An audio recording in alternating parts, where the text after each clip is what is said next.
अगर आप board exam की तैयारी कर रहे हैं तो ये वीडियो आपके लिए है। यहाँ पर हम समझने वाले हैं कि ऐसे क्या 5 मेजर मिस्टेक्स ना करें जिससे कि हम एग्जाम में अच्छे मार्क्स ला सकते हैं। तो सबसे पहला हमारा जो पॉइंट होगा ये होगा नॉट अंडरस्टैंड द कंसेप्ट। सबसे बड़ी प्रॉब्लम क्या है कि हम क्या करते हैं, पढ़ते जाते हैं, राइट। यानी कोई भी चीजें समझाई जाती है तो हम ज्यादा समझने की कोशिश नहीं करते हैं ये चीजें हुई तो कैसे हुई। और मोस्टली क्या होता है बच्चों के साथ कि जब टीचर समझाते हैं तो मोस्ट ऑफ द केसेस बच्चे ऐसे होते हैं कि जब उनको क्लास में नहीं समझ में आता है तो वो सोचते हैं कि घर पे मैं एक बार अच्छे से समझ सकता हूँ खुद से।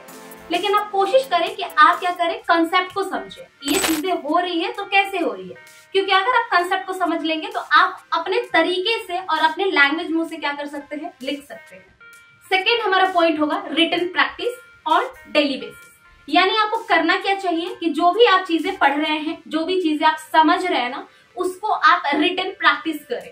यानी चीजें आप पढ़ लेते हैं, समझ लेते हैं और आपको उस टाइम समझ में भी आता है, लेकिन प्रॉब्लम क्या होती है कि उस चीजों को हम छोड़ देते हैं। तो सबसे पहला चीज की क्या है कि आपको डेली प्रैक्टिस करना होगा। प्रैक्टिस के साथ साथ जो चीजें आपने समझ लिया अपने लैंग्वेज में कोशिश करिए उसको लिखने के लिए। थर्ड पॉइंट होगा हैविंग मेनी रेफरेंस बुक। बच्चों के साथ मोस्ट ऑफ द केसेस क्या होता है कि बच्चे क्या करते हैं, बहुत सारे रेफरेंस बुक ले लेते हैं, यानी साइड से बहुत सारी बुक ले लेते हैं। एनसीईआरटी तो मोस्ट इंपॉर्टेंट है ही बुक आपका, जो कि ऑलमोस्ट बच्चे एनसीईआरटी सॉल्व करते हैं। साथ में मैं मना नहीं कर रही कि आप रेफरेंस बुक मत लीजिए, 1-2 आप बुक ले लीजिए जिससे कि आपको हेल्प हो सके और आप चीजों को प्रैक्टिस ज्यादा से ज्यादा कर सके।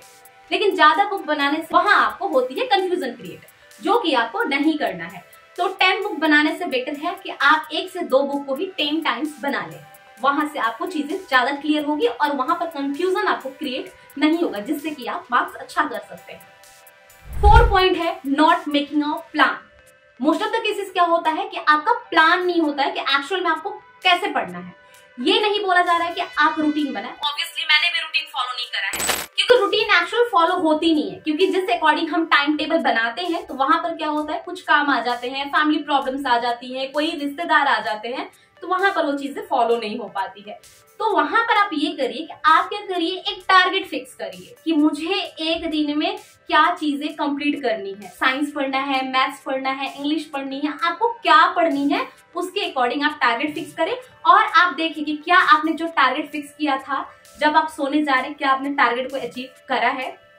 5वां हमारा पॉइंट होगा नो सेल्फ स्टडी। सबसे बड़ी चीज है कि self study is the most important.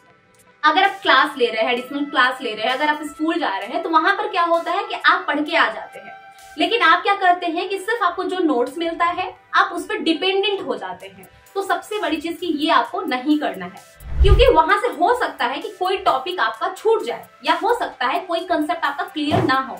तो सबसे बड़ी बात है कि आप सेल्फ स्टडी पर ज्यादा से ज्यादा फोकस करें, क्योंकि कोई भी चीजों में अगर हम सेल्फ स्टडी नहीं करते हैं तो वहां पर हमारी नॉलेज कम रहती है। हो सकता है कि अगर आपको कोई नोट्स मिलता है तो आप वहां से बस लिमिटेड चीज करें, बट बुक से जब आप बनाते हैं या बुक से जब आप पढ़ते हैं कोई भी चीज तो वहां से आपको डाउट्स बहुत सारे क्लियर होते हैं, वहां से कंसेप्ट आपका क्लियर होता है। तो चाहे कुछ भी करें, सेल्फ स्टडी सबसे बड़ी चीज है, सेल्फ स्टडी को बिल्कुल ना छोड़ें। आई होप इस वीडियो से आपको क्लियर होगा कि आपको ऐसे क्या 5 मेजर मिस्टेक्स नहीं करने हैं कि जिससे कि आप अच्छे मार्क्स ला सकते हैं। अगर आपको वीडियो अच्छी लगी हो तो आप हमारे चैनल को सब्सक्राइब कर लें, वीडियो को लाइक कर लें और हो सकता है तो आप अपने क्लासमेट के साथ भी शेयर करें ताकि उनकी भी हेल्प हो सके।